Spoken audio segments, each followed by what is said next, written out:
உங்களுக்கு பிடித்த வேலை 3000 இருந்தாலும் போங்க, அங்கதான் நீங்க ஜெயிக்க முடியும். If you like the job, go for it. That's important. அவ்வளவு தூரம் பிளாஸ்டிக்கா இருக்க முடியாது, உலோபிகளாக இருந்து விடாதீர்கள் ஒரு நாளும் என்று வள்ளுவர் சொல்லிக் கொண்டே இருக்கிறார். உங்களுக்கு ஒரு வேலை பிடிக்கும் என்றால் காசு பின்னால தானா வரும்.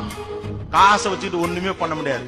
CKK said very clearly, இந்தியாவில் 2 லட்சம் ரூபாய்க்கு மேலாக முறையாக நீங்கள் செலவே செய்ய முடியாது. என்ன பண்ணுவீங்க? 3 பிரியாணி சாப்பிடுவீங்களா? என்ன பண்ண முடியல? கேண்டீன்ல கூட 4 பப்ஸுக்கு மேல திங்க முடியாது. 10 பப்ஸ் சாப்பிடுறேன்னு பந்தயம் கட்டவங்களா 8வது பப்ஸ்ல ஏப்ப விட்டு ஓடி போனவங்களா உண்டு, நான் உள்பட. சாப்பிட முடியாது. When you like something, don't go with a money target. Money will follow you. பணத்தை உங்களுக்கு முன்னால வச்சுக்கிட்டு ஓடாதீங்க. பணம் உங்க பின்னால வரணும்னு ஓடுங்க. பணத்தை விட நீங்க பெருசு, பணத்தை விட நீங்க சிறுசுன்னு நினைச்சீங்கன்னா தான் பிடிச்ச வேலையை விடுவீங்க.